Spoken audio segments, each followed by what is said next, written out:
Olá a todos, salve Maria, pessoal físico aqui, de novo no canal. Então curta, comenta e inscreva-se para ajudar o canal a crescer sempre. Relembrando que nós estamos voltando agora para o YouTube, então eu peço que, se você quer incentivar o nosso canal a continuar sempre, pense em doar aqui para o nosso canal através do nosso Pix, que é o arenapix3@gmail.com, que você vai estar ajudando muito, muito, muito. E também eu peço, se possível, por favor, inscreva-se no meu canal secundário, esse que está aqui na tela, que é o canal Gabriel Frisk, né? Tô repostando alguns vídeos que postei em outra rede social, mas eu vou estar postando novos conteúdos lá também. E eu tenho certeza que se você gosta do meu conteúdo aqui, você também irá gostar, né, do conteúdo que eu estarei gravando para esse canal. Então, por favor, inscrevam-se lá. Enfim, pessoal, e sem mais delongas, hoje é o vídeo onde nós reagiremos, né? Pelo menos eu vou tentar o máximo possível, né? Até não ficar tão grande assim, né? Reagiremos a alguns argumentos que o nosso amigo Lucas Banzoli utilizou no debate contra o Ariel, né? Ariel Lázaro, onde ele tomou uma grande surra. E é engraçado ele se autoafirmando, né? Postando os vídeos do canal dele, para se autoafirmar dizendo que ganhou. É engraçado, né? Hilário, hilário, hilário. Nós vamos estar reagindo aqui e vocês vão ver como são os mesmos argumentos batidos e falidos de sempre.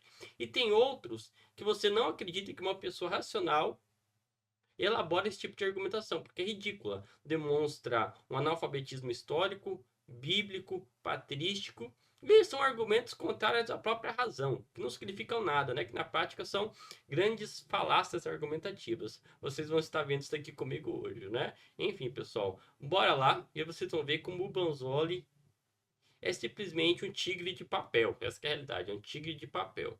É, de desonesto ainda, tigre de papel desonesto. Vocês vão ver. Bora lá. Enfim, galera, bora dar uma olhadinha aí na argumentação que o Bonzoli tem, né, a nos oferecer. E vamos ver se de fato, né, ele ganhou alguma coisa, se são argumentos que não foram refutados e de fato argumentos procedentes, né, quanto à Eucaristia. Vocês já dito que vocês verão que não é isso que acontece aqui, mas pelo menos fica aí como conteúdo para nós, porque é muito engraçado mesmo essas coisas que ele diz. É hilário, hilário. Bora lá. Bora. Bom, quero começar aqui com a citação do cardeal Bellarmino, que, como o Ariel sabe, é um santo e doutor da Igreja Católica, que era também a maior autoridade na época da Contra-Reforma Católica, né? E ele escreveu na obra dele sobre o sacramento da Eucaristia, livro 3, capítulo 23, ele escreveu o seguinte: não é de todo improvável que não haja na Escritura passagem clara e expressa que prove a transubstanciação sem a declaração de igreja, como disse Scotus. Com justiça, pode-se duvidar se o texto é bastante claro por si mesmo, visto terem pensado de modo contrário os homens mais inteligentes e doutos. Aqui, quando ele diz os homens mais inteligentes e doutos, claro que ele não está falando dos protestantes, né? Ele está falando das próprias autoridades católicas humanas, incluindo, por exemplo, o cardeal Caetano, que fez o comentário falando exatamente a mesma coisa, o Fischer fez o comentário falando a mesma coisa, o Duns Scotus, que ele inclusive cita aqui, diz a mesma coisa, ou seja, na visão deles, de fato, eles criam transubstanciação, evidentemente, mas eles reconheciam que a Bíblia sozinha não é o suficiente para conseguir provar a doutrina católica da transubstanciação. Então, é importante ressaltar que isso era reconhecido por grandes autoridades católicas dos séculos passados. Claro.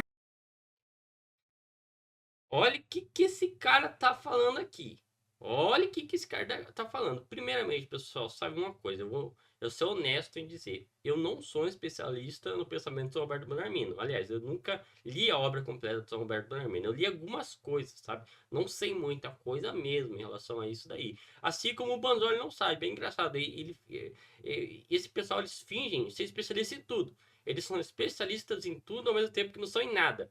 A única coisa que eles sabem sobre esses autores são citações isoladas que eles pegam em blogs por aí e eles chegam nos debates fingindo que eles conhecem, que eles são especialistas no assunto. Então, diferente desse pessoal, eu admito, eu não sou especialista em Roberto Bellarmino, mas pelo que eu sei do pensamento dele, quando eu vi isso daqui já me pareceu absurdo. Não sou Roberto Bellarmino, não sou Roberto Bellarmino. E eu fui atrás dar uma olhada em relação a isso daqui. E uma coisa interessante, o padre José Eduardo postou algo em relação a isso daqui, né? Que eu vou estar colocando aqui para vocês na tela. Olha aqui, pessoal, eu fui atrás e o padre José Eduardo, ele colocou o texto na íntegra. Vamos ver o que o texto que o Banzoli disse. O Banzoli disse que o São Roberto Bellarmino estava argumentando aquilo ali, né, que não conseguia se provar a partir das escrituras a transubstanciação. Ele falou que São Roberto Bellarmino disse isso. Bora lá, vamos ler o texto completo. Passa a responder ponto por ponto ao argumento. O axioma de Chemnitz é falsíssimo. Aqui ele está citando Martin Chemnitz, que era um teólogo luterano, inclusive faz parte da ortodoxia luterana, os maiores, né, da história deles. Martin Chemnitz, né? O que São Alberto diz? Pois, se nada pode ser proposto como artigo de fé que não se prove por textos manifestos da Escritura, então nem sequer se poderia propor como artigo de fé que os livros dos Evangelhos e as Epístolas de Paulo sejam Escritura divina. Isso, com efeito, não se prova por nenhuma Escritura, mas somente pela tradição. Uma vez removido, portanto, do conjunto dos artigos de fé que esses livros sejam Escritura divina, caem junto todos os outros artigos que se provam a partir dessas Escrituras. Logo, o axioma de Chemnitz destrói a fé inteira. Quanto ao que Chemnitz, né, cita de Diogo de Paiva de Andrada e de Escoto e de João Maior de Cambrai, Camaracense, não conheço esse específico, ele o faz de má fé, como lhe é habitual. Andrada, no livro do Seio do Senhor, não diz absolutamente que a transubstanciação esteja entre as coisas que não se podem ser provadas pelas Escrituras. Ele fala hipoteticamente e diz em substância que mesmo que a transubstanciação não pudesse ser provado de modo evidente pela Escritura, como o adversário se gaba, ou seja, está falando de uma suposição, ainda assim seria loucura em matérias que nem se podem provar nem refutar por textos certos das Escrituras. De novo, que nem se podem provar nem refutar por textos certos das Escrituras. Do que ele está falando? De textos claramente, explicitamente escritos falando da transubstanciação. E aqui ele não está falando meramente, percebam bem, pessoal, não está falando meramente do mistério de transformar a substância, né, do pão e do vinho no corpo e sangue de Jesus Cristo, ao mesmo tempo que permanecem as aparências de pão e vinho, né, que é o que de fato a doutrina católica dogmatiza, né? Ele está falando da explicação tomista aristotélica da transubstanciação. Vejam bem, ele está falando hipoteticamente que mesmo se não tivesse um texto claro e explícito nas escrituras em relação a isso daí, não está nem falando que não está de algum modo nas escrituras. Percebam? Enfim, né? Ainda assim seria loucura em matéria que nem se podem em matérias que nem se podem provar nem refutar por textos certos das escrituras, preferir o próprio arbítrio a crer na igreja inteira. Chemnitz, portanto, transforma uma frase hipotética em uma afirmação absoluta para ter ocasião de caluniar. Pela mesma lógica, ele poderia até dizer que Cristo é mentiroso e provar isso com o texto em que Cristo diz: se eu disser que não conheço, serei mentiroso. Note-se ainda outra fraude de Chemnitz contra Andrada. Ele lhe atribui um argumento do tipo: como nada é impossível para Deus, logo deve-se crer na transubstanciação. Mas Andrada jamais propôs tal coisa, pois ele não prova a transubstanciação pela onipotência, apenas diz que ela não é impossível. Leia-se o texto de Andrada, o texto de Andrada e a mentira cai por si. Com arte semelhante, Chemnitz brinca com Escoto e Camaracense, aliás. Escoto diz três coisas. Primeiro, que Deus poderia ter feito que o corpo de Cristo estivesse no sacramento juntamente com o pão, e se o tivesse feito, o mistério seria mais fácil e com menos milagres. Isso alguns negam, outros concedem, mas não pertence à fé nem à questão da nossa controvérsia com os hereges. Agora vai entrar no texto, né? Ele citou. Segundo, que não há um texto da Escritura tão explícito que. Aqui ele está citando o argumento do Andrada. Ó. Segundo, que não há um texto da Escritura tão explícito que, sim, a declaração da Igreja obrigue evidentemente a admitir a transubstanciação. Isso não é de todo implausível, pois mesmo que os textos pareçam claríssimos, pode-se duvidar se coagem alguém que não seja pertinaz, já que homens muito agudos como Escoto pensaram o contrário, né? Ou seja, não coagem. Do que ele está falando aqui? né, do argumento do Andrada, que o Andrada está argumentando, não só o Alberto Bellarmino, que não há um texto em relação à transubstanciação claramente e explicitamente nas escrituras, né, de modo que, por exemplo, uma pessoa que seja mal intencionada, de alguma forma negue isso. É isso que ele está falando. Ele não está falando que não está nas escrituras, mas sim que pode haver a ocasião de talvez não ser explicitamente claro nas escrituras. É isso que ele está dizendo. Isso daí entra, por exemplo, a transubstanciação e a própria Trindade. Um exemplo muito claro que se aproxima disso é a Trindade. A Trindade, eu digo para vocês, não existe nenhum texto explicitamente claro nas escrituras em relação à Trindade. De modo que, por exemplo, um herege, por exemplo, sei lá, um TJ chega e fala o seguinte: olha, não existe Trindade na Bíblia. Né? E você apresenta um verso para ele, ele fala assim: não, esse verso não é tão claro. Ele pode fazer um malabarismo, como o Banzoli e outros fazem em relação à Eucaristia, para tentar negar que a transubstanciação não existe. No caso, seria para negar que a Trindade existe, né? Mesmo, por exemplo, o texto que parece ser muito claro e nítido, hereges ainda assim conseguem, de alguma forma, fazer um malabarismo, como o Banzoli faz em relação à transubstanciação, para tentar negar que aquilo ali seja, de fato, autêntico, como, por exemplo, negar a Trindade. É isso que o Andrada está supondo, né, e argumentando a partir desse princípio aqui. Não que não está na Bíblia, mas sim que talvez não exista um texto claro e explícito e absoluto em relação à explicação, veja bem, a explicação aristotélico-tomista da coisa, da questão da transubstanciação. Vocês entendem? Esse é o contexto, não é nem São Alberto Bellarmino que está afirmando isso daqui. E também não é isso como o Bozzoli está dizendo, não. Então, é só você ler. Dele continua, né? Terceiro, Escoto diz que a transubstanciação teria sido entregue em Latrão como se antes a igreja nada tivesse determinado. Isso é falso, pois a mesma sentença era muito anterior ao concílio, embora sem o nome. E Latrão não inventou doutrina nova, apenas confirmou a antiga doutrina comum da igreja. Ou seja, pessoal, vocês percebem que não tem nada a ver com o que o Banzoli está falando aqui. É uma distorção absoluta das coisas. O que acontece? Provavelmente ele não leu o texto.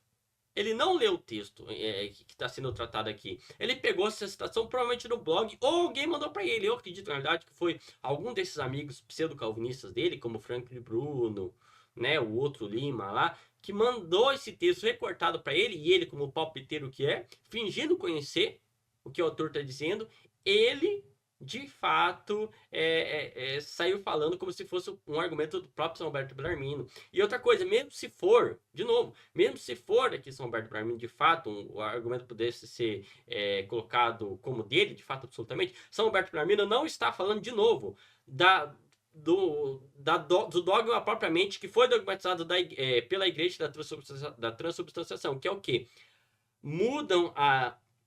Muda-se a essência, mas permanece a aparência de pão e vinho. Aqui ele está falando especificamente da explicação aristotélico-tomista da coisa.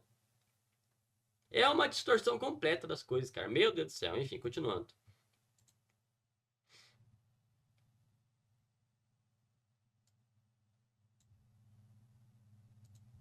Claro que o Ariel vai argumentar diferente, vai usar passagens do Isto é Meu Corpo, João 6, etc., que a gente vai discutir ao longo desse debate, né? Então, porque ele vai defender com a Bíblia que dá para provar isso sim com a Bíblia, né? E a gente vai ver nesse debate se eles vão ser bem-sucedidos nisso ou se o cardeal Bellarmino tinha razão quando ele falou que não dá para provar apenas com a Bíblia isso, e sim...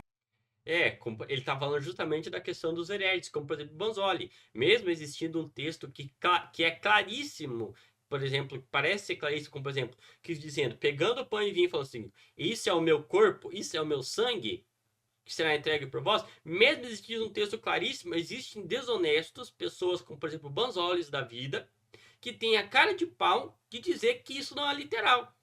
Dizer que, veja bem, não quer dizer transubstanciação aí, quer dizer outra coisa. Eles fazem malabarismo em cima. É isso aqui que São Alberto Bellarmino está falando. Meu Deus do céu. com a autoridade da igreja, né? Bom, vamos ver agora, eu vou passar 7. Sim, porque a igreja, as definições da igreja de fé, elas vão diretamente ao nosso entendimento, né? A igreja nos fornece uma explicação clara e absoluta de aceitar, né, do nosso entendimento, né, acatar aquilo de que de fato, não, essa explicação que parece claríssima é de fato a verdadeira, né? Argumentos, se eu tiver tempo, em favor da visão da presença espiritual de Cristo e não da presença física, né, no caso da transubstanciação. Outra coisa, isso daqui, pessoal, demonstra que o Banzoli é uma pessoa desonesta. Desonesta. O Banzoli nem acredita na presença espiritual. O Banzoli, pelo que eu me lembrava, pelo que eu sei, ele acredita na representação simbólica da ceia. E ele agora, para esse debate, ele deu que ele acredita na presença espiritual. Por quê? Para poder distorcer textos dos pais da igreja, obviamente. Para distorcer textos da Bíblia que provavelmente ele aprendeu e pegou de calvinistas, como por exemplo do tal Franklin Bruno lá, que é o amigão dele. Muito provavelmente foi isso. Pra você ver qual é a desonestidade. É igual o Juan. O Juan, uma vez, ele foi debater com um conhecido meu, o Rafael, a questão. Não, o Arena. Não lembro agora qual dos dois foi. Enfim, com um católico, sobre a intercessão dos santos, se eu me lembro bem. E do nada, ele veio pro debate defendendo uma intercessão dos santos, segundo diz ele, o molde luterano, que é a presença, a intercessão no sentido coletivo e não individual da coisa. Algo que nem o Juan acredita. O Juan não acredita nisso. Mas pro debate, para não perder e passar vergonha, eles defendem uma coisa que eles nem acreditam. Tudo para quê? Para se opor ao catolicismo, para se opor à doutrina católica. Vocês percebem como esse pessoal eles não tem credibilidade nenhuma? O Banzoli defende uma coisa que ele nem acredita no debate só para se opor ao catolicismo. Cara, de ficar pasmo. Vamos começar com o texto de 1 Coríntios 10, 16, que vai dizer o seguinte: o pão que partimos é, porventura, a comunhão do corpo de Cristo. Aqui, claro, todo apologista católico vai entender que comunhão com o corpo de Cristo é, claro, participar fisicamente do corpo de Cristo, ou seja, que ele está literalmente comendo a Cristo na Eucaristia. O problema é que apenas alguns versículos depois, versos 20 e 21, ele vai dizer: quero dizer que o que os pagãos sacrificam é oferecido aos demônios e não a Deus. E não quero que vocês tenham comunhão com os demônios. Agora, para lá. Será que os pagãos tinham comunhão com os demônios a partir de comer fisicamente o demônio, literalmente? Né? Será que eles, quando eles sacrificavam o demônio, eles estavam comendo o demônio? Claro que não. Essa é uma comunhão espiritual com o demônio. Então, Paulo não está falando de comunhão física aqui. Não é apenas isso. Tem vários detalhes do contexto que vão mostrar exatamente o mesmo ponto, né? E, então, evidentemente, a comunhão é espiritual. Agora, Lucas, se você defende... Pessoal, então qual é o argumento do Bonzoli? Segundo ele, já que os católicos participam, né, tem comunhão ao comer o corpo e o sangue de Cristo, isso significa que por ter essa comunhão, está comendo literalmente o corpo e sangue de Cristo, então, né, significaria que os pagãos estariam comendo, né, literalmente o próprio demônio, né? Daí, por que ele disse daí? Ele disse baseando aqui nesse texto de 1 Coríntios, capítulo 10, especificamente esses versos aqui, o 20 e o 21, ó. Diz o seguinte: antes digo que São Paulo dizendo, né? Antes digo que as coisas que os gentios sacrificam, sacrificam aos demônios e não a Deus. E não quero que sejais participantes, né? Ou seja, tenham comunhão com os demônios. Não podeis beber o cálice do Senhor e o cálice dos demônios. Não podeis ser participantes da mesa do Senhor e da mesa dos demônios. Aqui, pessoal, São Paulo, nesses dois versos, ele não está tratando, ele não está preocupado em tratar do que acontece, o fenômeno que acontece com o sacrifício ali prestado. Não, ele está preocupado nesses dois versos em dizer o seguinte: olha, quando você participa do ritual cristão, assim como quando você participa do ritual, né, de sacrifício aos demônios, você está entrando em comunhão com aquela pessoa, com a comunidade e com a própria a pessoa designada ali, no caso o Cristo ou o demônio, né? Você está tendo comunhão com eles, você está aderindo ao culto deles, e você não pode servir a dois senhores. É isso que ele está falando. Ele não está preocupado em dizer o que acontece, o fenômeno que acontece com o sacrifício em si. Conseguem compreender? Ou seja, galera, qual é o ponto aqui? O ponto é que mesmo independente se, por exemplo, o demônio está literalmente naquele sacrifício, ou se ele está espiritualmente, ou ele é um símbolo, independente disso, se você participar daquele ritual, se você acatar aquele ritual, você está tendo comunhão com aquele demônio. E isso eu afirmo mesmo acreditando na transubstanciação. Independe se o demônio está literalmente ou espiritualmente, assim como se Cristo está literalmente ou espiritualmente, ao você acatar aquele culto, ao você participar daquele culto, você está tendo comunhão com aquela pessoa sendo designada ali, né? Sendo o objetivo do culto ali, né? De adoração. Independente, não tem nada a ver uma coisa com a outra. Ou seja, não tem nada a ver esses versos aqui. De novo, São Paulo, nesses dois versos, ele não está preocupado em dizer o que acontece, o fenômeno que acontece com aquele sacrifício, mas sim você participar daquele culto e ingerir aquilo que foi designado, intencionado aquele culto específico. Consegue entender? Eu acho que eu expliquei bem, deixei muito claro. Eu espero que vocês entendam bem esse argumento. Tá, continuando aqui. De uma comunhão espiritual significa que você está negando uma presença real? Claro que não. A gente pode, inclusive, fazer alguns paralelos muito importantes. Por exemplo, nós temos o Espírito Santo em nós, certo? O Espírito Santo está em nós fisicamente, né? Evidente que não. Entretanto, essa presença do Espírito Santo em nós, ela é real ou é uma presença de mentirinha, é uma presença irreal? Evidentemente que é uma presença real, mesmo não sendo uma presença física. A mesma coisa a gente pode falar, por exemplo, quando Jesus disse, onde dois... Tá, isso daqui é um argumento que eu não vou entrar aqui agora, porque é discutível também, mas vai meio desvirtuar uma questão aqui e vai tornar um react muito longo, sabe? Então, prefiro não comentar especificamente esse argumento aqui. E vou conceder ao Bonzoli. Vou conceder ao Bonzoli isso daqui. Dois ou três estiverem ali, em meu nome ali, estarei com eles. Ele está entre nós de verdade ou de mentirinha? De verdade. Essa presença real. Ele está aqui fisicamente agora, nesse momento? Claro que não. Então, para ser uma presença real, não demanda que seja necessariamente uma presença física, como muitos apologistas católicos vão alegar, né? Como se só eles defendessem a presença real, por eles defenderem a ideia da transubstanciação. Tá vendo como que ele é malandro? Esses argumentos do Bozzoli só fazem sentido, e ele não entra em autocontradição, se ele defende, no mínimo, a presença espiritual. Algo que o Bonzoli não acredita nisso. Ele acredita na representação simbólica de Cristo. Simbólica. Ele não acredita na presença real da coisa, nem espiritualmente falando. Ou seja, são argumentos prontos que ele recebeu de calvinistas, que esses calvinistas sim acreditam na presença espiritual, ele está trazendo para o debate. Mas, se, por exemplo, se ele acredita na presença, no simbolismo, né, do pão e do vinho, esses argumentos não fariam sentido nenhum. Entraria em uma contradição, um absurdo. Consegue entender como ele é malandro? Bom, segundo ponto que eu vou argumentar é que a Bíblia ensina a comunhão em ambas as espécies. O próprio apóstolo Paulo fala como o pão e beba o cálice, né? Então, é quase impossível defender a comunhão uma espécie só diante de um versículo tão claro como esse. Inclusive, o próprio Papa Gelásio... Tá. Sim, mas isso não é uma questão de fé. Isso não é um mandamento de fé no sentido de que, de maneira nenhuma, é uma questão dogmática, uma questão revelada, de modo que não pode ser diferente daquilo. Mandamentos do apóstolo São Paulo era circunstancial àquela questão ali, aquele momento e aquela circunstância. Como, por exemplo, né, aquele período histórico ali, especificamente, porque era muito associado, e tinha um vínculo muito grande à questão judaica ainda, né, da coisa que o vinho ali era essencial, né? Por isso, mas isso não quer dizer que, posteriormente, a própria igreja não possa mudar esse mandamento circunstancial, né, e que não faz parte do depósito de fé, no sentido de que não pode ser alterado de forma nenhuma. Consegue entender? Então, a própria igreja posteriormente decidiu que, olha, não, para evitar a profanação e coisas do tipo, uma série de questões, é melhor só comungar em uma espécie, que é do pão, né? E ao você comungar do pão, você já está comendo o Cristo inteiro.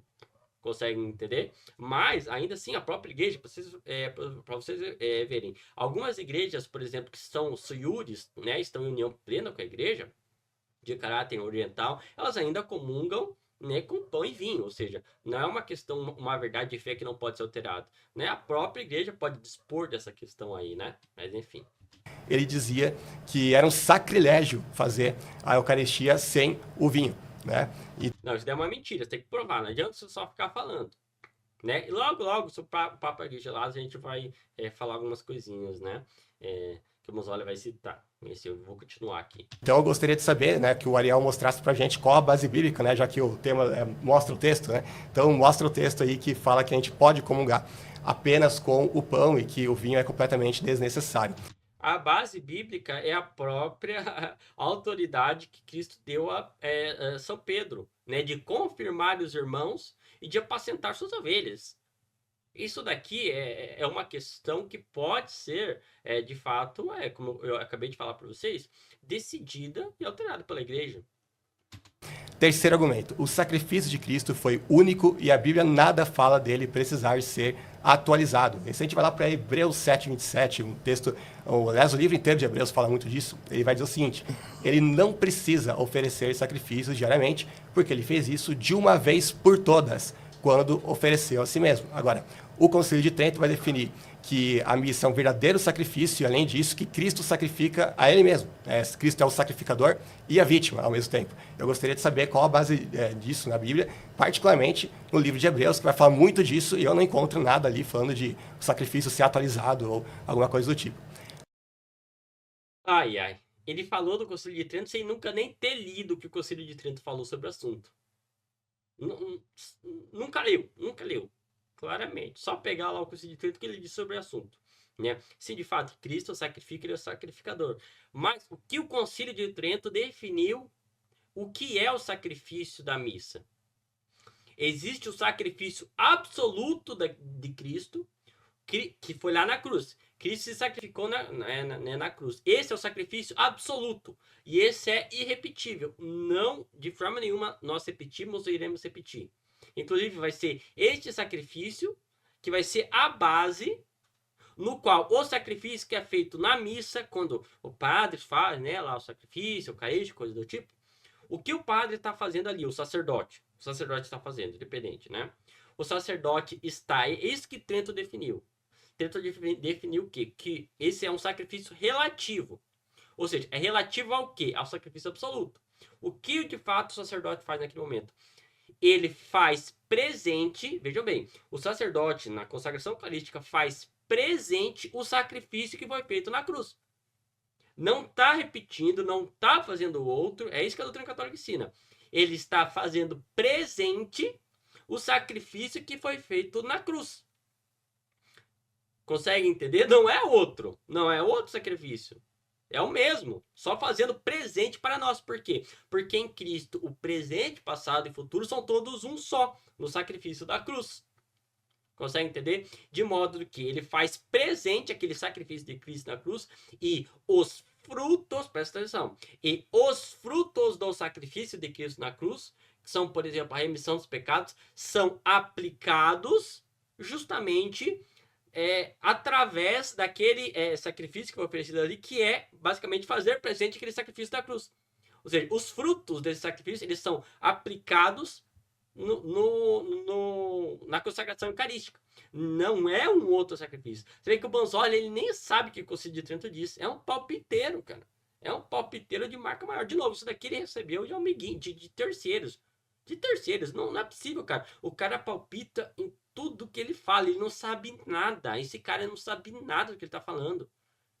Jesus Cristo. Olha só, o sacrifício que ele citou em Hebreus, sim, Hebreus diz que Cristo sacrificou uma vez por todas. Para quê? Para o sacrifício absoluto. Olha, preste atenção, pessoal. O sacrifício absoluto de Cristo na cruz, ele não depende do sacrifício eucarístico. Esse foi só uma vez absoluto. De modo que, ao Cristo se sacrificar na cruz, ele funda uma nova aliança. Presta atenção, Cristo funda uma nova aliança, estabelece uma nova aliança, e através desse sacrifício, o perdão dos pecados, né, é concedido aos homens. Ninguém diz que isso aí acontece no sacrifício eucarístico. Ninguém diz. Pelo contrário, os perdões de pecado que acontecem no sacrifício eucarístico são frutos do sacrifício da cruz, que só são aplicados, né? Que são só aplicados ali da coisa. Não é que está criando um novo perdão para si. Não, ele só está pegando os frutos, né, desse sacrifício e aplicando a nós.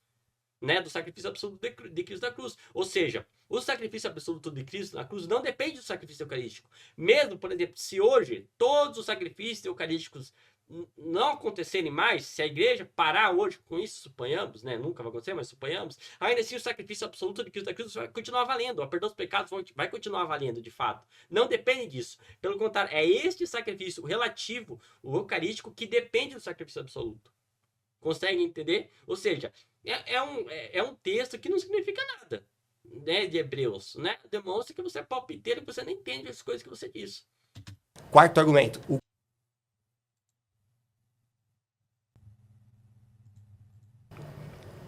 Vamos lá. A transubstanciação viola o próprio conceito de sacramento. Por quê? Porque um conceito de um sacramento é um sinal visível da graça invisível, mas ele nem sabe o que significa essa construção. Não sabe. Não sabe. Mas bora lá. Na visão católica romana, a Eucaristia católica, no caso a transubstanciação, significa que é a própria graça, a própria realidade. Ou seja, eles simplesmente aniquilam o sinal. O sinal não existe na prática. A gente pode ver, por exemplo, Agostinho, que ele vai refutar essa opinião, uma carta muito famosa, na carta 98 ao Bonifácio, onde ele escreve o seguinte: em virtude dessa semelhança, os sacramentos são chamados pelo nome da realidade com a qual se assemelham. Assim, em certo sentido, o sacramento do corpo de Cristo é o corpo de Cristo. E da mesma forma, o sacramento da fé, falando do batismo, é a fé.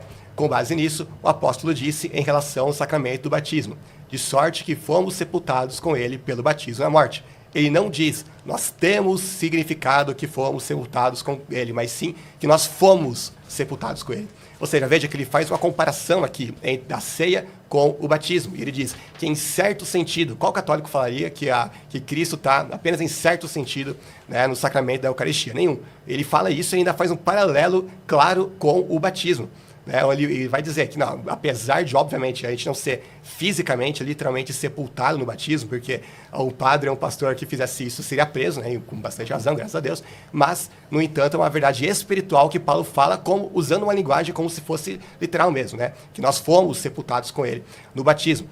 Né? Então, por quê? Porque os sacramentos, vou repetir aquilo que Agostinho disse, os sacramentos são chamados pelo nome da realidade com a qual se assemelham, mesmo não sendo a própria realidade. Inclusive, tem vários versículos bíblicos que vão fazer esse...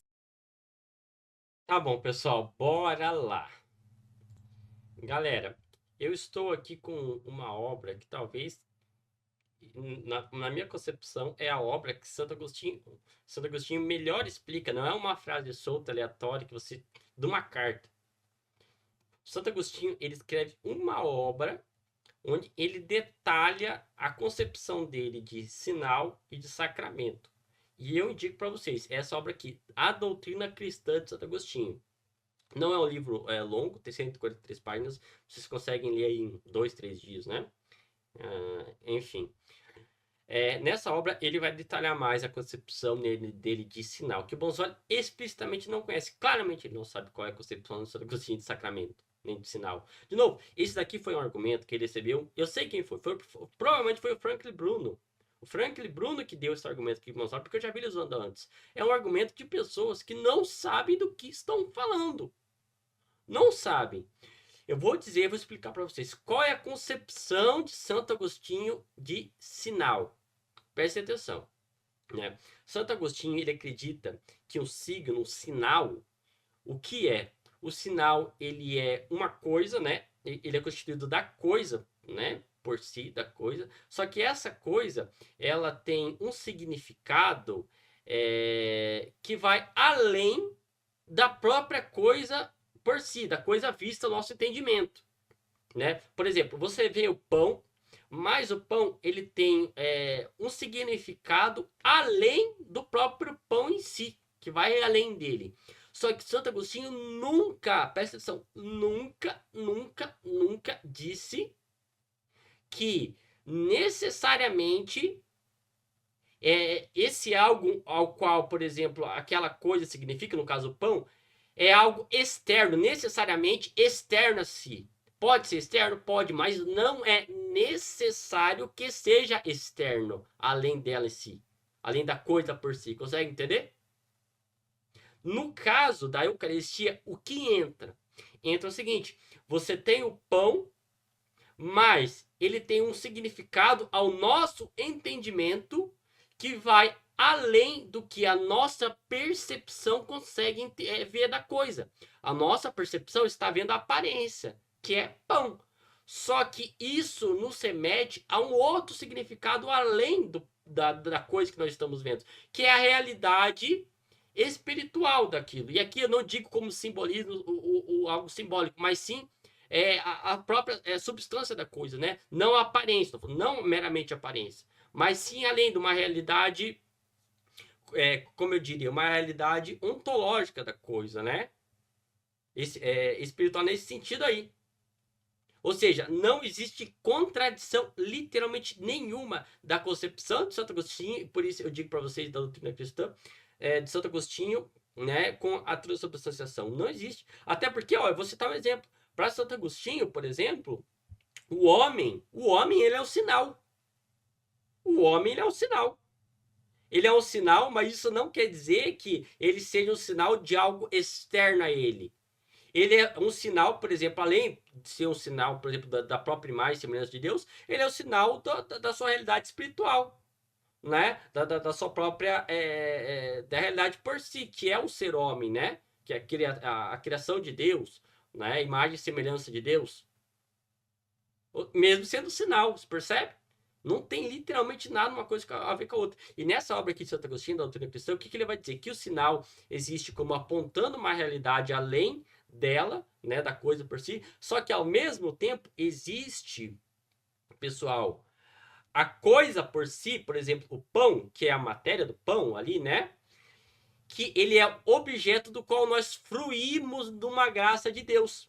Ou seja, Deus comunica aquela realidade por nós, aquela realidade misteriosa ali através do objeto, porque nós fruímos, né, da graça de Deus através do objeto. Ou seja, nesse caso, literalmente Cristo está, se não corporalmente, substancialmente, na visão de Agostinho, na Eucaristia, no mínimo espiritualmente, literalmente no pão. Ele está literalmente no pão. Não é meramente uma presença espiritual, ele está no local, ele é um símbolo, não. Cristo está no pão, seja substancialmente, seja espiritualmente falando. Vocês estão vendo que é por isso que o Bonzoli, para esses argumentos do Bonzoli fazer sentido, ele só pode vir para esse debate defendendo a presença espiritual, porque simbólica não pode ser. Simbólica não pode ser. E com isso, né, 90% dos protestantes caem por terra, né? É engraçado. Mas entendam, pessoal. No caso, e por que ele diz que em certo sentido, a questão em certo sentido? Em certo sentido, ele se assemelha, por exemplo, à questão do batismo. Por quê? Porque ambos estão falando do caráter sacramental da coisa. Ambos têm esse caráter sacramental, tanto o batismo quanto a Eucaristia. Mas Santo Agostinho não está preocupado em falar o que acontece com o pão, mas sim que tanto o pão quanto o batismo, ambos possuem um caráter sacramental, que é apontar algo além da coisa por si.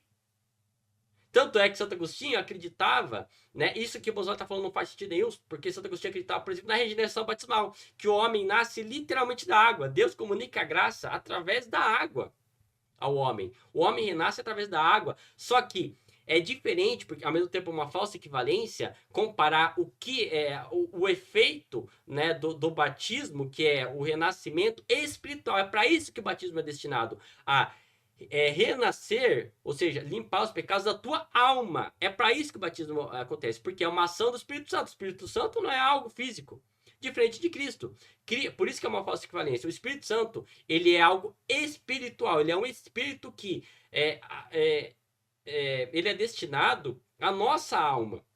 Agora, é diferente de Cristo. Cristo não é meramente espírito. Cristo é uma pessoa que tem um corpo físico também. São coisas distintas. Mesmo tendo essa distinção, um sendo só para a alma, que essa é a definição, é para isso que o batismo existe, para a nossa alma, é diferente de Cristo, que ele é uma pessoa física, ele não é meramente espírito. A não ser que o Manzoli vai virar agnóstico. É por isso que você não pode comparar, por exemplo, as aplicações que tanto as escrituras quanto Agostinho dá, né, verbais, ao que é o Espírito e como o Espírito nos afeta com Cristo, né? E como Cristo nos afeta, porque Cristo, ao mesmo tempo, ele é homem, ele não é meramente espírito, ele não é espiritual somente. Consegue entender por que é uma falsa equivalência? Espero que vocês tenham entendido bem. Essa afirmação a respeito do batismo, por exemplo, Gálatas 3:27, pois os que em Cristo foram batizados, de Cristo se revestiram. Esse revestimento de Cristo é físico? Nem os católicos afirmam isso. 1 Coríntios 12:13, pois em um só corpo todos nós fomos batizados em um único Espírito, e a todos nós foi dado beber de um único Espírito. Será que quando ele fala do corpo ali, é literal? Né? Será que quando ele fala de beber do único Espírito, ele está falando literalmente também? É evidente que não. Pessoal, sobre isso daqui que ele está falando, eu indico vocês entrarem no meu canal, que é o Arena Católica, e verem o vídeo que eu fiz sobre João 6, que eu explico como você interpreta as escrituras, né, nessa questão aí que ele está citando, e como, ao você ter esse método correto de interpretação, todos esses argumentos aqui do Bonzoli caem por terra. Caem por terra, porque, de novo, aqui, é só você ler o texto. O texto, nesses casos, está explicitamente preocupado em dizer que é algo espiritual. Ele está falando assim, você vai beber do Espírito espiritualmente. Ele, tanto o próprio texto está dizendo que não é literal, nesse caso o texto está deixando claro, está preocupado em dizer para você que não é literal, porque é algo espiritual, quanto o próprio Espírito. O Espírito não é físico, então obviamente não pode ser literal. É por isso que você comparar isso daqui com o que acontece com a Eucaristia, que Cristo ele tem um corpo físico de fato, ele não é meramente espírito, são falsas equivalências. Você não compara uma coisa com a outra. Aqui o texto está explicitamente claro em dizer para você, olha, não é algo espiritual, algo que não acontece na última ceia, que Cristo não diz isso. Cristo, pelo contrário, ele pega e fala assim, esse é o meu corpo, esse é o meu sangue, que será entregue por vós na cruz. Se você me diz, poderia ser ele aplicar uma metáfora dizendo que era algo espiritual? Poderia, mas se fosse o caso, o próprio Cristo diria que era algo espiritual. Diferentemente com o que ele faz, né, quando ele está falando de beber do Espírito, ele mesmo diz, não, é algo espiritual. Vocês percebem que são falsas equivalências gritantes?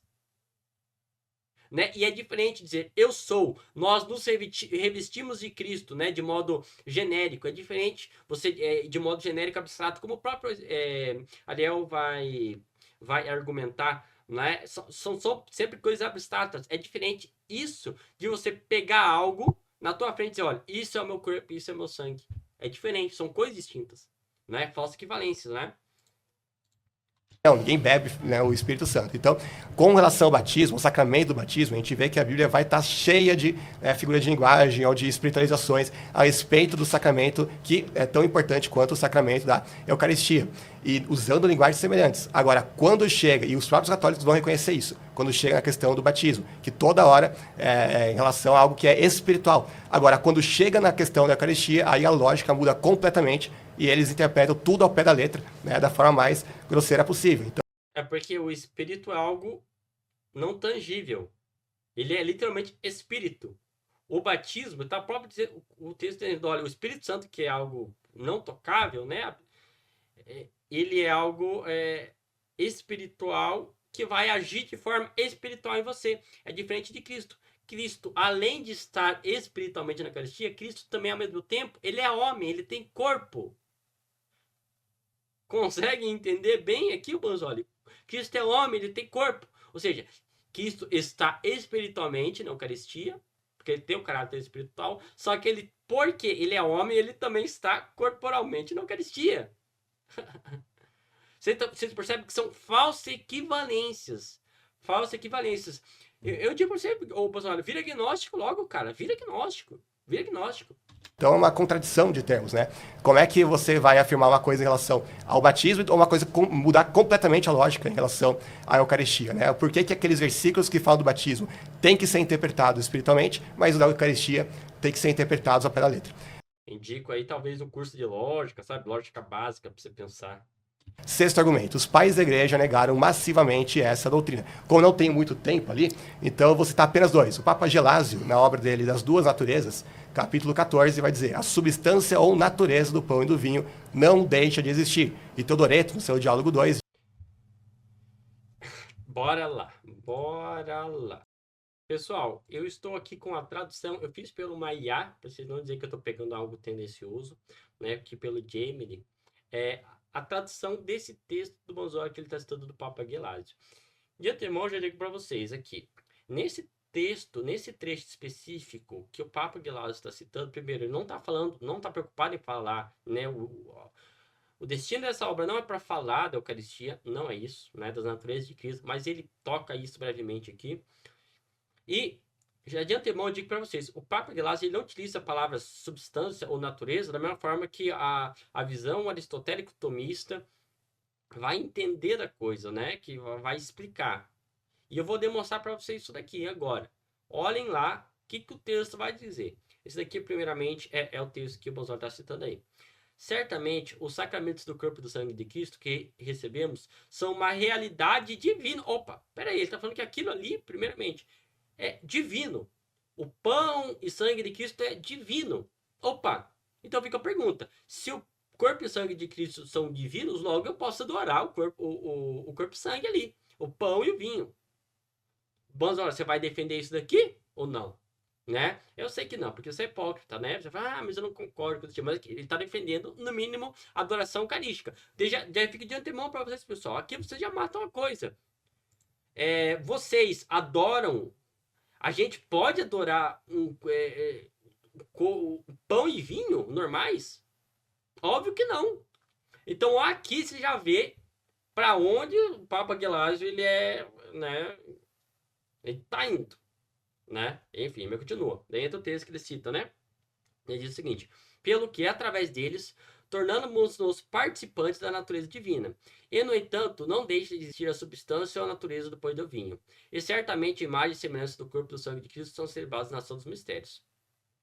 Ou seja, é isso daqui que eles dizem, né? Você, tá dizendo, ele diz que a substância ou a natureza do pão e do vinho não deixa de existir. Logo, né? Tá vendo? Negou a transubstanciação, né? De novo. Só que aqui ele está utilizando termos genéricos em latim. Ele não utiliza nem os termos, ele depois o Mozart vai utilizar, né?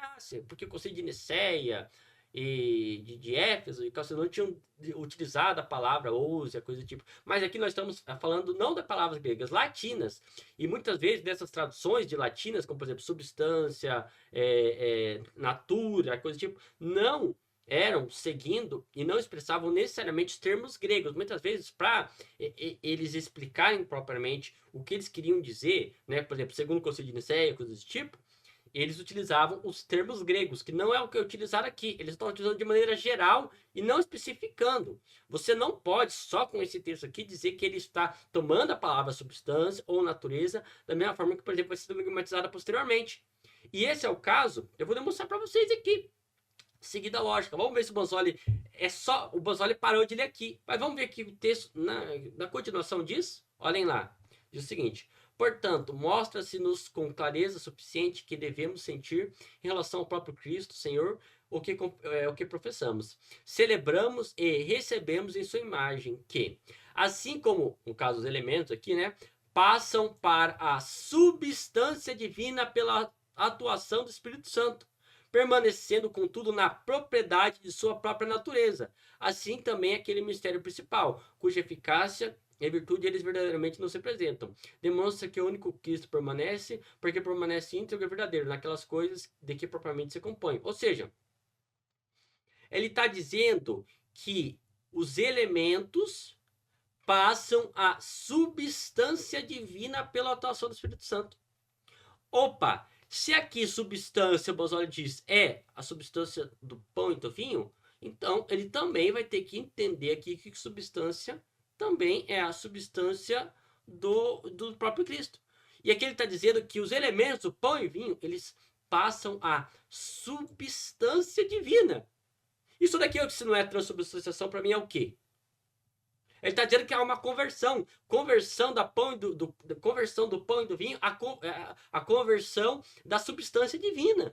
E pelo contrário, daí que ele diz, ele diz que acontece essa transformação, permanecendo, contudo, na propriedade de sua própria natureza. Ou seja, aqui, claramente, para o Papa Gelásio, ele entende natureza como acidente, como aparência, como as espécies. Olha, passa a substância divina, contudo, permanece na aparência. E a aparência é o quê? É a natureza. A natureza que é a aparência.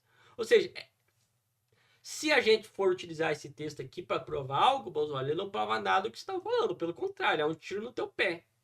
E pelo contrário, ele diz. E o que vai confirmar a nossa interpretação é que ele diz que o pão e o vinho são uma realidade divina. Opa, como é uma realidade divina? O que joga mais para nossa interpretação aqui, né? Mas o Bonzoli não leu essa obra, né? Eu também não li ela. Eu prometo que eu já consegui ela em latim, vou ter que traduzir pelo meu IA, né? É o caso, porque não sei se tem uma tradução para o inglês. E eu vou ler ela toda e comento com vocês isso daqui no próximo vídeo. Mas o Bonzoli, se ele tivesse lido pelo menos a citação inteira, ele veria que não é nada disso que ele está falando, né? Mais um caso de palpitaria crônica. Bora lá. Diz que mesmo após a consagração, os símbolos místicos não são privados de sua própria natureza, eles permanecem em sua substância, figura e forma originais. Então eu gostaria que o Ariel respondesse se pelo menos esses dois pais da igreja aí realmente negavam a transubstanciação. E por fim, a transubstanciação. Citou Teodoreto de Ciro. Bora lá. Pessoal, estou aqui com a obra do Teodoreto de Ciro. Traduzi, está na New Advent, que é os diálogos, né? O segundo diálogo, né? Que é com o Arenistes, né? Se eu me lembro bem o nome dele agora. Onde ele faz o diálogo entre o Uranistes e o ortodoxo, né? Ele coloca Uranistes e aqui o ortodoxo. Vamos ler o trecho completo. Aqui eu fiz, tá na New Advent, fiz a New Advent, né? Eu fiz a tradução pelo Google Tradutor mesmo, para vocês entenderem aqui quem não entende inglês. Olhem o que o texto e o contexto vai dizer. Olhem que coisa interessante. Olha o que diz, né, o Uranistes, né? Assim como os símbolos do corpo e do sangue do Senhor são uma coisa antes da invocação sacerdotal, ou seja, aqui de novo, e depois da invocação se transforma em outra coisa, o corpo do Senhor, após a Assunção, se transforma na substância divina. Ou seja, olha que coisa interessante. Aqui você vê que, nesse contexto, que eles utilizavam símbolos como, de fato, mesmo claramente ele acreditando na transubstanciação, né, que se transforma em outra coisa, ele ainda assim continua utilizando a palavra símbolo, né? Mas, enfim, aqui é o argumento do herege, né? Olha aqui que agora o Teodoreto vai responder a ele. Ó, você está preso na rede que você mesmo teceu. Pois, mesmo após a consagração, os símbolos místicos não são privados de sua própria natureza. Eles permanecem em sua substância, figura e formas originais. São visíveis e tangíveis como antes. Ou seja, aqui é o texto que o Bonzoli utilizou. Mas prestem atenção, mesmo dentro desse pequeno texto, você percebe que aqui ele utiliza a palavra substância, natureza, né, e substância como literalmente a forma, o acidente mesmo, a aparência. Porque ele diz o seguinte, ó, eles não são privados de sua própria natureza, eles permanecem em substância, figura e forma originais. Então, aqui ele diz, eles são visíveis e tangíveis como antes, ou seja, aqui ele está utilizando natureza, substância, figura e forma como a tangibilidade da coisa. Qual é a tangibilidade da coisa? A aparência de pão e vinho. É isso que ele está utilizando. Isso daqui, na realidade, é um tiro no pé. O Moisés não percebeu, mas né, esse texto aqui é a prova de que tanto Teodoreto, né, como o São Gelásio, daquele contexto histórico aqui, utilizava a palavra natureza, estava utilizando a palavra natureza e substância como literalmente a aparência mesmo dos acidentes. Não como nós entendemos hoje a palavra substância, né? Olha que coisa interessante isso daqui. Mas olha que ele continua, ele não para por aí. Ó, ele continua, ó. Mas são considerados como que se tornaram. Opa! Ele está falando o seguinte: olha, mesmo na aparência, eles são considerados como aquilo que de fato eles se tornaram. Ou seja, mesmo tendo a aparência de pão, eles se tornam algo. Ele concorda com o Eranistes, né, o Hereges. Ele não fala que ele está errado nesse ponto, especificamente nesse ponto aqui. Ó, e acredita-se que assim sejam. Ou seja, ele se torna algo e mesmo tendo a aparência de pão e vinho, acredita-se que ele de fato se transformou em algo, que é o corpo e sangue de Cristo. Ó, eles são adorados. Olha só, eles são adorados como sendo o que se acreditam que sejam. Olha, isso daqui é a refutação, está dizendo o contrário do que o Bonzoli está dizendo. Compare então a imagem com o arquétipo e você verá a semelhança, pois o tipo deve ser semelhante à realidade. Pois esse corpo preserva sua forma. Olha aqui, agora ele está falando do corpo propriamente de Cristo, né? Não aqui do sacramento. Ó, pois esse corpo preserva sua forma, figura e limitações originais. Em suma, a substância do corpo. Aqui é a prova clara. Para ele, para ser Teodoreto, substância que ele está utilizando como aparência. A externalidade, os acidentes de Cristo. Né? Ser a aparência do homem, 2 braços, 2 pernas, uma boca. Ele não estava. Substância para ele não é a que nós acreditamos hoje como substância. Mas após a ressurreição, tornou-se imortal e superior à corrupção. Tornou-se digno do assento à direita, assento à direita, né? E é adorado por toda criatura como sendo chamado o corpo natural do Senhor. Vocês percebam que quando você lê o texto na íntegra, que ele está refutando o Bonzoli. Isso que ele nem leu isso. É a palpitaria de forma... Cara, meu Deus, meu Deus. Transubstanciação. E por fim, a transubstanciação nos leva a negar os sentidos e a própria realidade, porque sempre que tem um milagre na Bíblia que envolve mudança de substância, ele necessariamente envolve mudança de acidente, né? Então, porque é o único jeito de certificar que o milagre realmente aconteceu. Então, por exemplo, imagina se Moisés chegasse na presença do faraó, pegasse a vara dele, jogasse lá e falasse, tá aí, virou uma cobra. Eu falaria, como assim? A vara continua uma vara, não estou vendo cobra nenhuma aí. Não, mas acredite, porque substancialmente é uma cobra, apenas os acidentes é uma vara, então parece vara, mas não é vara, né? O que o faraó ia pensar disso? Ele ia falar, nossa, realmente, Moisés, né? Você tem razão. Claro que não, né? Ia mandar Moisés embora, nunca mais ia falar nada com ele, né? Então, os milagres, a transubstanciação, na verdade, cara, é impressionante. Ele citou literalmente um texto bíblico que refuta o que ele está falando. Exato, é impressionante, cara, como que ele nem pensa nas coisas que ele diz. E eu vou provar para vocês agora. Vou provar no caso do faraó e de Moisés. Olha lá. Olha aqui, galera. Eu estou com o texto de Êxodo 7 que ele citou. Olha só. Quando o faraó vos falar, dizendo, fazei vós o milagre, dirás Arão, toma a tua vara e lança diante do faraó, e se tornará em serpente.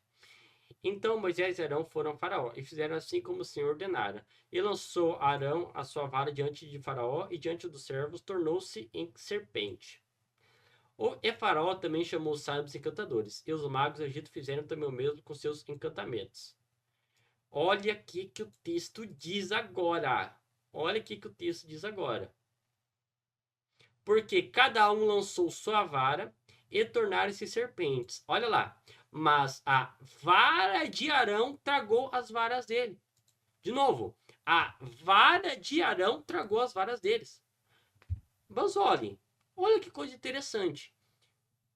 Mesmo depois de transformado em cobra, o texto está chamando de vara.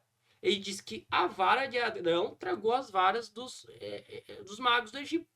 Como que uma vara traga outra vara? Como que engole outra vara? Como que isso é possível, Basoli? Explica para mim. Das duas, uma aqui. Um argumento que você vai ter que ceder. Literalmente, o que o texto está dizendo aqui? Que a substância era vara, mas a aparência era serpente. O que vai refutar explicitamente esse teu argumento aqui, né? Você citou o próprio argumento que te refuta. Né? É o exemplo, né, do milagre, que a substância é diferente da aparência, né? Que naturalmente ela inere. Ou você vai ter que argumentar que isso está errado, ou você vai ter que lançar mão de um outro argumento, que é, mesmo depois de algo ser transformado nas escrituras, né, as escrituras têm essa linguagem, mesmo depois de algo ser transformado em outra coisa, ainda assim é chamada segundo ao que era anteriormente.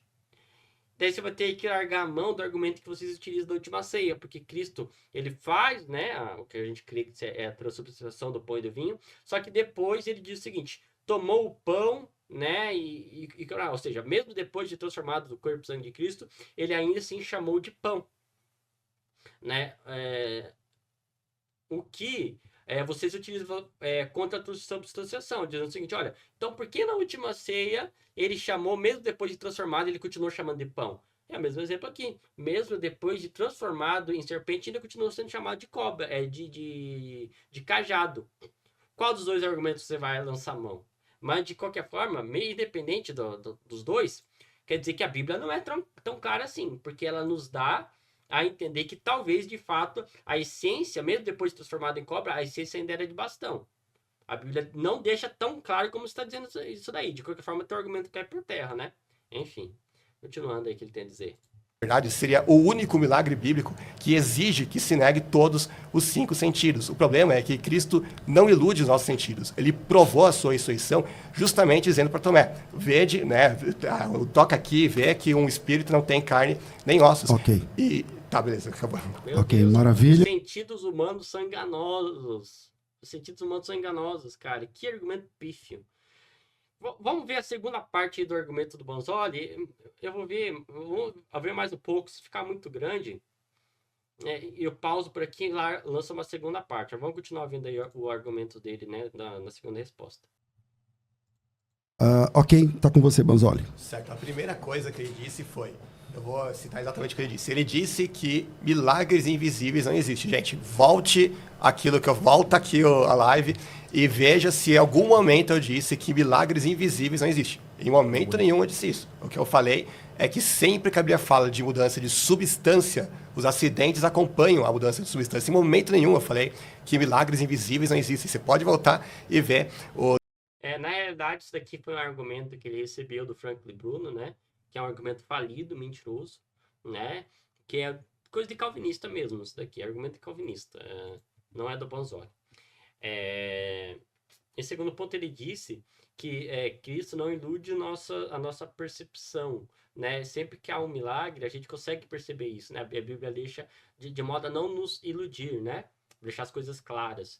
É isso que você disse. Só que, de fato, você, quando, por exemplo, Cristo, ele era, ao mesmo tempo, ele era homem, mas ele era Deus, né? Não é hipostático, que o próprio Banzoli acredita. Mas se você pega o próprio Cristo, por exemplo, diz o seguinte, olha, Cristo é Deus, tá bom. Vamos tirar uma parte aqui da carne de Cristo, vamos colocar no microscópio, né, que o seu amigo Gaião fala, né, em relação à Eucaristia, e vamos ver se de fato a gente consegue ver a divindade ali. Não vai ver. Não vai ver. Não vai ver que ele é 100% a Deus também ao mesmo tempo, né? Ou seja, o argumento do Ariel, sim, casa nesse caso aqui.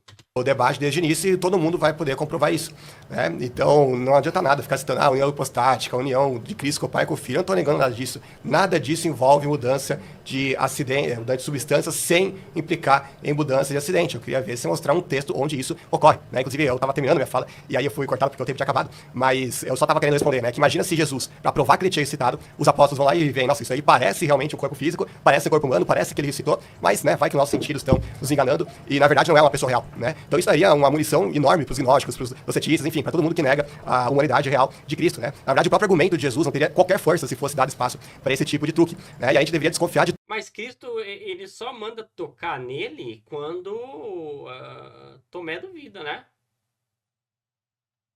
Enfim.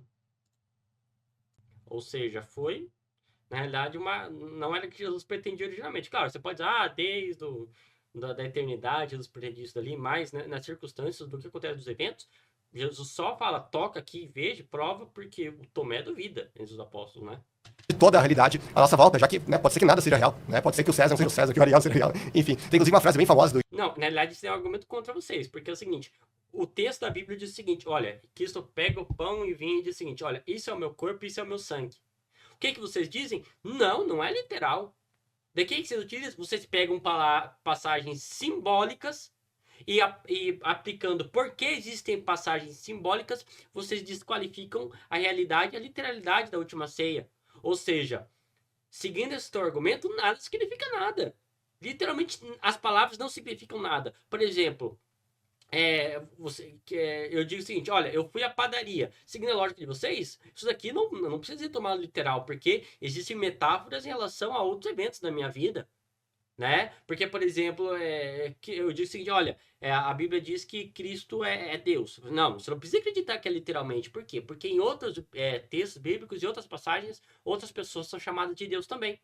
Estão entendendo que vocês sim, seguindo a lógica de vocês pegam passagens espirituais para invalidar a Eucaristia, né?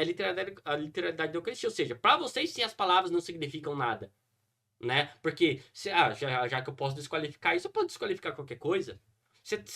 Cara, é impressionante a hipocrisia desse pessoal aqui.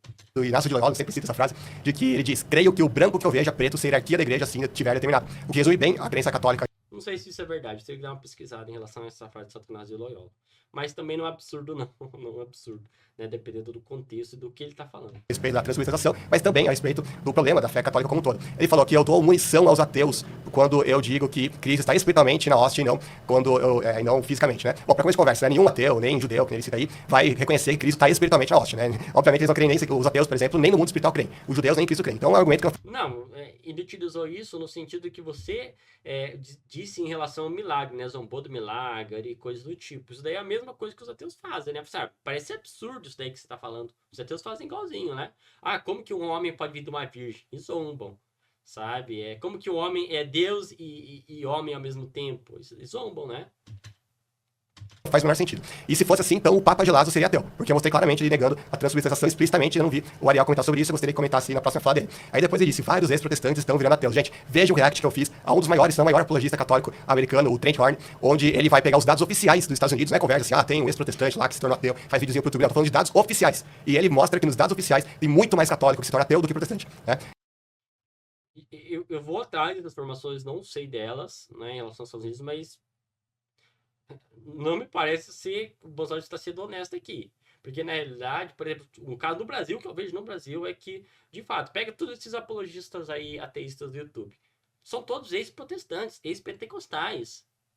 Sabino, o Ferrer, o Miranda, Antônio Miranda, todos ex-pentecostais. Todos os ateístas militantes que eu vejo são ex-pentecostais.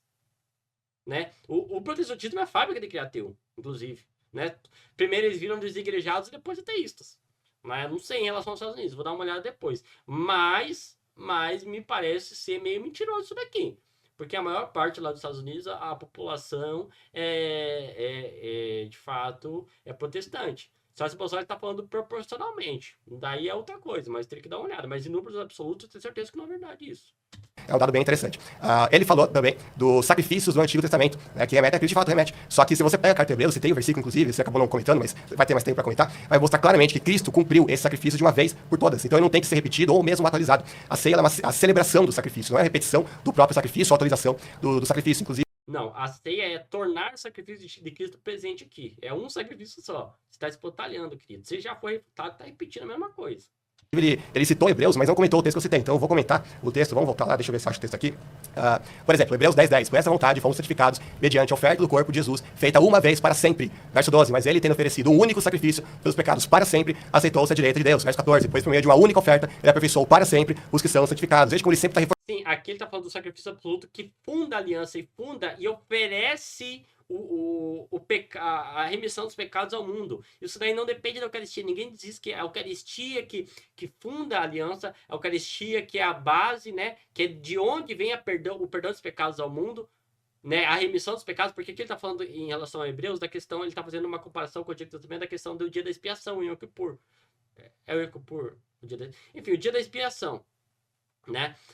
Ou seja, o dia da expiação, análogo isso que acontecia no Antigo Testamento, só aconteceu uma vez, lá na cruz. Em relação ao sacrifício eucarístico, ele é tornar o sacrifício de Cristo presente ao mesmo tempo que você vai aplicar os frutos do sacrifício na cruz às pessoas através daquele sacrifício ali.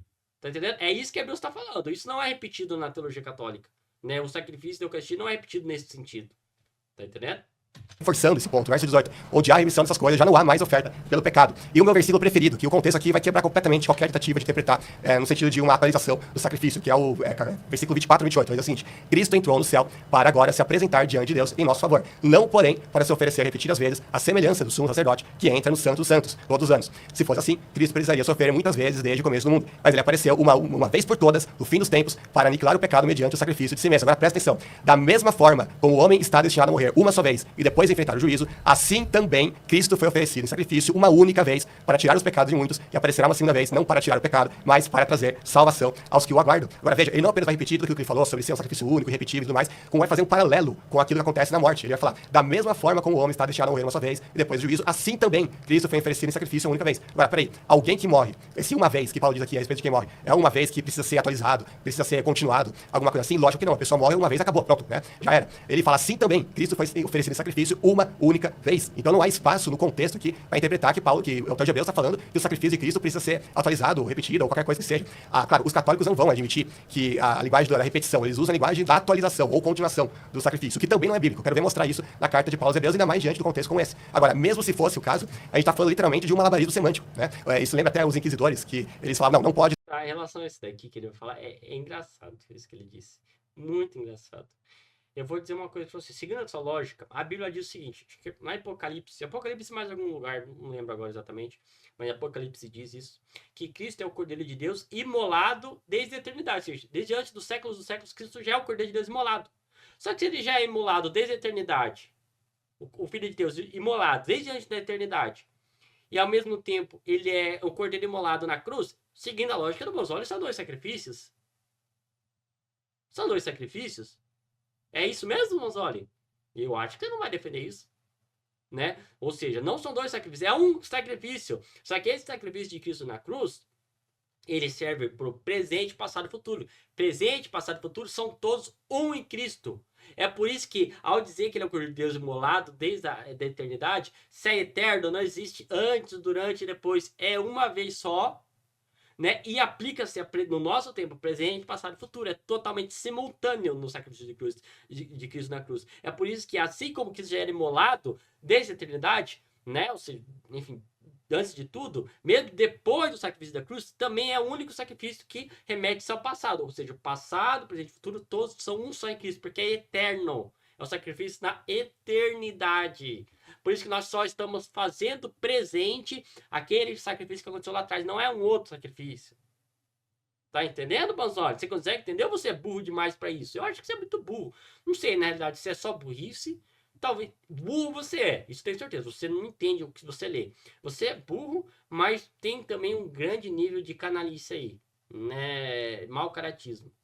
De torturar mais de uma vez, né? E tem alguns inquisidores que falam isso mesmo. Só que eles Olha que baixaria, cara. Mais mentira, mais mentira. não mostram que, por exemplo, você pega o manual dos inquisidores, do Nicolau Emerick, do Francisco Penha, e ele vai dizer que muitas pessoas, inclusive, elas eram torturadas uma vez, aí depois elas saíam da tortura, aí depois voltavam a ser torturadas. Esse manual dos inquisidores, do Emery, que ele está citando, nunca foi referência para a Inquisição, pelo contrário, foi até condenado pela Inquisição. Né? Se não me lembro bem, é de Colônia. Eu não lembro se a de Colônia condenou esse ou o Malus Maleficarum, mas de qualquer forma foi reprimido. O Emery, ele foi reprimido, se eu me lembro bem agora de cabeça, ele até chegou a ser excomungado um período. Né? Nunca foi referência para a igreja, esse manual dos inquisidores, nunca. Pelo contrário, ele teve mais influência, inclusive, entre os próprios protestantes puritanos. Exatamente. Exatamente. Né? Ou seja, nunca foi referência para a Inquisição esse manual aí. E ó que eu nunca li ele. Quando eu tiver tempo, um tempo livre, eu vou ler esse manual aí. Para ver se de fato diz isso daí que ele está falando. Não sei. Mas, mesmo se for, não é referência de nada. E aí elas não consideravam essa tortura como sendo uma segunda tortura. Eles consideravam como a continuação da primeira tortura. Então teve gente que foi torturado 5, 10, 20 vezes, e na cabeça dos inquisidores, não, é uma vez só, porque essa tortura está sendo continuada, né? Então, não repetida, ou seja, é puro malabarismo semântico. Eles estão querendo dizer exatamente a mesma coisa que uma repetição, mas fazendo um malabarismo semântico como se estivesse falando de outra coisa, né? Como se é atualização, né? Como se fosse alguma coisa desse tipo. Aliás, né, só um pouco de água aqui já tá no primeiro seco. Não, olha, não é não. Ele falou, por exemplo, quando o padre levanta a hóstia, ele rasga o espaço e o tempo. Agora, eu gostaria de saber onde tem essa viagem do tempo na Bíblia, né? Porque o programa, repito, se chama Mostra o Texto. Repetido. Cristo é o Cordeiro de Deus imolado, né, desde a eternidade, desde os séculos dos séculos. É imolado antes ou na cruz? São dois sacrifícios? Ou não? Ou é uma viagem literalmente... Não é viagem do tempo, porque, de novo, é na eternidade, simultâneo, presente, passado e futuro. Todos são simultâneos em Cristo, no sacrifício de Cristo. Eu não vejo viagem do tempo na Bíblia, muito menos falando da questão da Eucaristia. Aí ele faz paralelos em relação ao Antigo Testamento, que eu já falei, se cumpre espiritualmente em Cristo. Não é que você vai comer Cristo fisicamente, não tem nenhum texto bíblico que afirme tal coisa. Né? Não, ele está citando a questão da Levítico aqui. Não pode ser espiritualmente falando. Claro, primeiro, pessoal, deixa eu ensinar para vocês. A teologia do Antigo Testamento, de fato, a lei era uma sombra da realidade perfeita, né, que Moisés viu lá, que referia-se à realidade que Cristo veio instituir para nós, né, com o Evangelho. De fato, muitas coisas são espirituais, mas no caso do sacrifício de Cristo, não pode ser espiritual. Por quê? Porque o Ariel argumentou que o sacerdote tinha que comer, né, o sacrifício para valer ali. Né? Bolsonaro dizendo, não, isso daí é espiritual. Não pode ser, por quê? Porque Cristo, ele não é ele não é um cumprimento dessa sombra de forma espiritual. Cristo morreu literalmente corpo. Cristo veio em corpo e ele foi um cordeiro que foi entregado, né, para o sacrifício como corpo. O corpo dele sacrificou-se na cruz. Ou seja, não está falando de uma questão espiritual, está falando de uma coisa física mesmo, tangível, que é o Cristo, o próprio corpo de Cristo.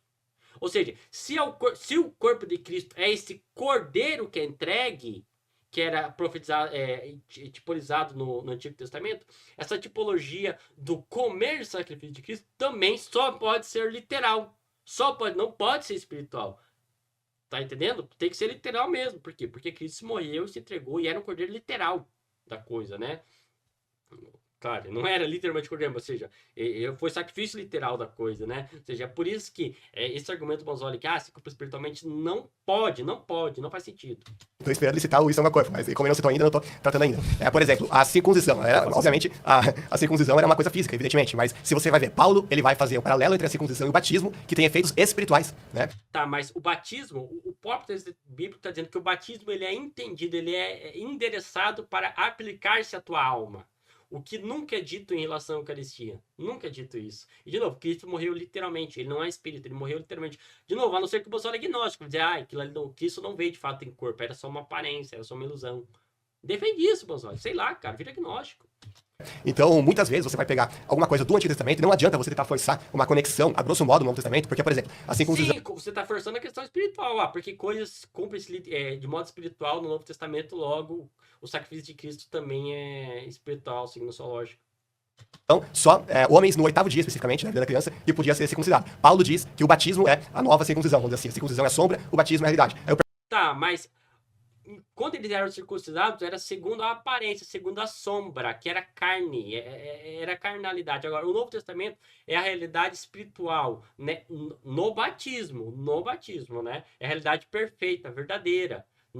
Os detalhes não precisam, como era uma sombra, os detalhes não precisam ser idênticos, mas o cerne, a estrutura, sim. Assim como acontecia a circuncisão na carne, como o Novo Testamento, o batismo é algo do Espírito, ou seja, para o Espírito, é aplicado ao Espírito, não à carne. Consegue entender? O que é diferente do sacrifício de Cristo, que Cristo morre corporalmente, não espiritualmente.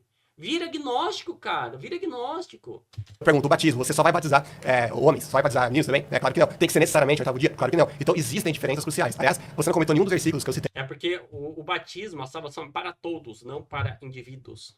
Na minha introdução, falando da toda a linguagem espiritual acerca do batismo e por que em relação... Indivíduos específicos, eu falo, né? O batismo pode ser interpretado espiritualmente, como eu faço em relação à Eucaristia, aí toda a lógica muda totalmente. Aí diz também, o novo maná precisa ser Deus, mas eu repito, quem diz que a gente tem que comer Deus fisicamente? Por que não poderia ser comer dele, né, espiritualmente, que é exatamente aquilo que a Bíblia diz. Porque Cristo, você está comendo do sacrifício. Esse sacrifício foi feito de modo literal. Logo, não pode ser. Se o sacrifício foi feito de modo literal, você precisa comer o sacrifício, como que você vai comer espiritualmente, cara?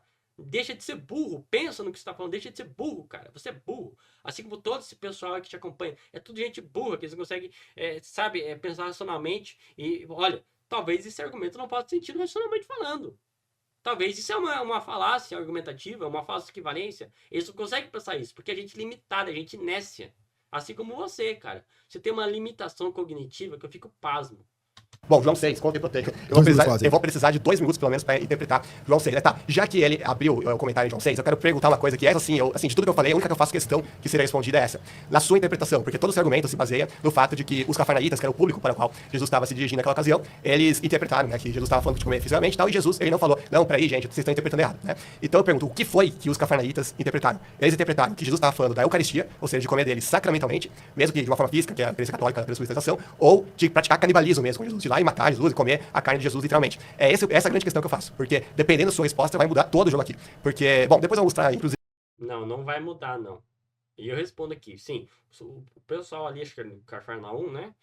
Eles entenderam que eles teriam que comer literalmente Cristo no sentido canibal da coisa, né? Que ir lá, cortar a carne dele e comer. Sim, é isso que eles entenderam. Mas não muda nada a questão. Isso daí não é o que eles teriam que fazer. Cristo, ele não fala que eles estão errados nesse sentido aí, porque Cristo não aí não é uma questão do que eles teriam que fazer, é comer a carne e sangue de Cristo.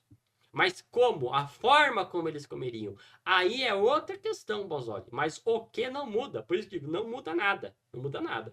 Mas eu quero muito ver a resposta do Ariel a respeito disso. Ainda sobre João 6, deixa eu ver, 50 segundos, tem um texto lá no versículo 54, que Jesus vai dizer: todo o que come a minha carne e bebe o meu sangue tem a vida eterna, e eu o ressuscitarei no último dia. O grego aqui, quando fala come, bebe, está no particípio presente. Inclusive, quem me garantiu isso foi o professor Matheus Angel, que inclusive já te desafiou para um debate aí, não sei se vai aceitar ou não.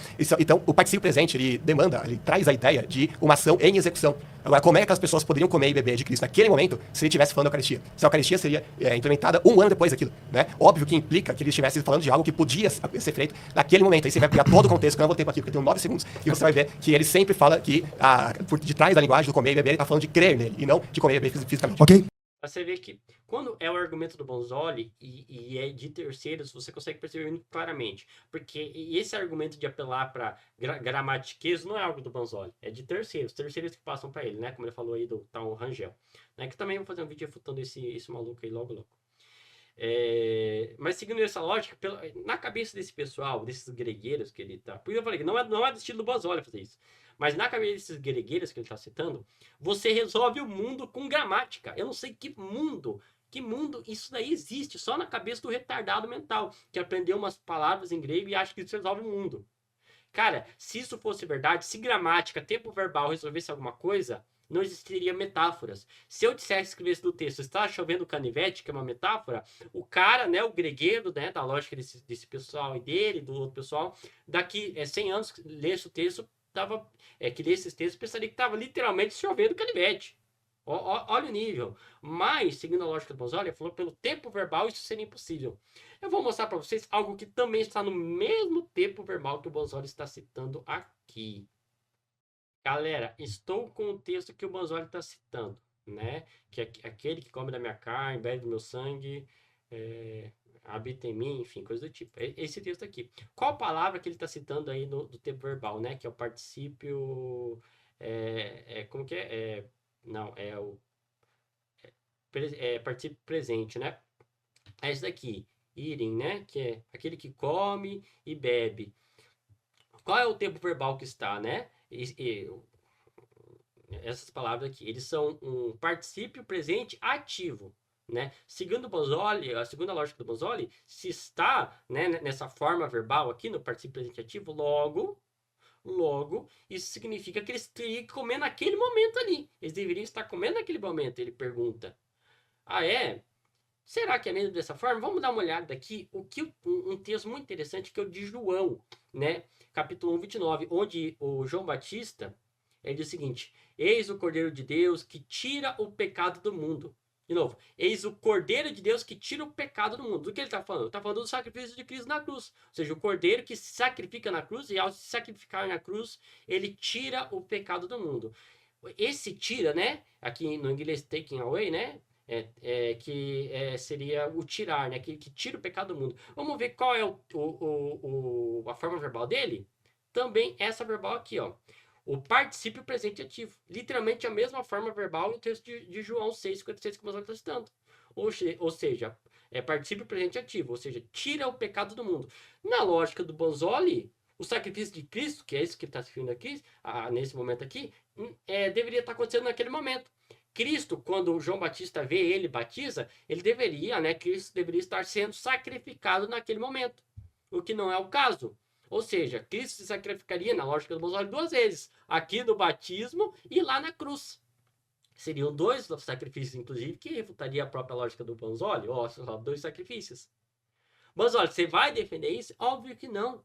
Óbvio que não. Isso daqui é uma forma que o evangelho, comum que o evangelho utiliza para falar de eventos futuros, né? Mas como se fosse já na própria realidade. Vocês conseguem entender? Mas isso não significa que o evento por si necessariamente deveria acontecer naquele momento em que a frase estava sendo dita.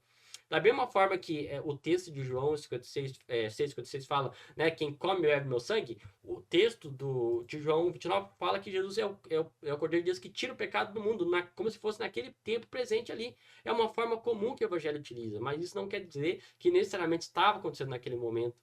Né? Mas qual que é o ponto aqui, Basoli? Agora fica a pergunta para você. Vai seguir a tua lógica? A mesma lógica? Então Cristo deveria ser sacrificado 2 vezes aqui. Você vê como que nada que você fala faz sentido. E você só engana bobos, cara. Esse negócio aí de gregueiro não é argumento que você utiliza. Isso daqui é argumento de gente limitada, ignorante que faz esse tipo de coisa. Se provasse alguma coisa, não prova nada. Não prova nada, mas você achou que seria um grande argumento, né? É engraçado. Enfim. Banzoli, eu acho que é por isso. Pessoal, se alguém quiser que eu continue reagindo a mais partes que o Banzoli tem a dizer, deixe os comentários aí. Se vocês quiserem, eu faço esse react. Eu não estou com vontade. De resto, já foi refutado. Muita gente fez aí, né, reacts em relação a isso. O próprio Ariel refutou tudo que ele tem a dizer aí. Passou vergonha. Mas é para mostrar para vocês que tudo que o Banzoli fala é facilmente derrubado. É coisa é pó. Sabe? É pó, não é argumento de fato substanciado em verdades, em premissas sólidas. É tudo mentira, distorção, falsas equivalências, falácias. É um cara limitado e que vem muito mais coisas dele aí, né? Ainda não acabou aquilo que ele me acusou de ser um talibã católico. Vai ter mais coisa em relação a isso. Vou fazer outros vídeos refutando ele. Aos amiguinhos palpiteiros dele também, né? Estão saindo aos montes por aí, né? Hoje eu vou abrir a temporada de caça aos olhos dos amigos dele, pode ter certeza. Mas enfim, serão todos refutados aqui. Não porque eu sou grandes coisas, não porque eu me considero um grande intelectual, longe disso, não sou nada disso. Mas sim porque eles são fracos, eles são mentirosos, eles são lá da mentira. Você não precisa ser um gênio para provar que 1 mais 1 é 2. Não precisa. Né? Então por isso que eu não tomo isso aqui como se eu estivesse me engrandecendo ou me exaltando por si, não. É porque eles são burros mesmo. São burros mesmo, né? Enfim, pessoal, o vídeo por hoje é isso daqui. Espero que vocês gostem. Mais uma vez, tome em consideração doar aqui pro canal através dos nossos Pix, que é arenapix3@gmail.com, que vocês vão estar ajudando bastante. E também eu peço para se inscrever no meu canal secundário, Gabriel Frisk, que eu vou deixar na descrição o link aqui, e vocês vão gostar bastante. Enfim, pessoal, o vídeo por hoje fica por aqui. Espero que vocês tenham gostado. E é isso, valeu, até mais.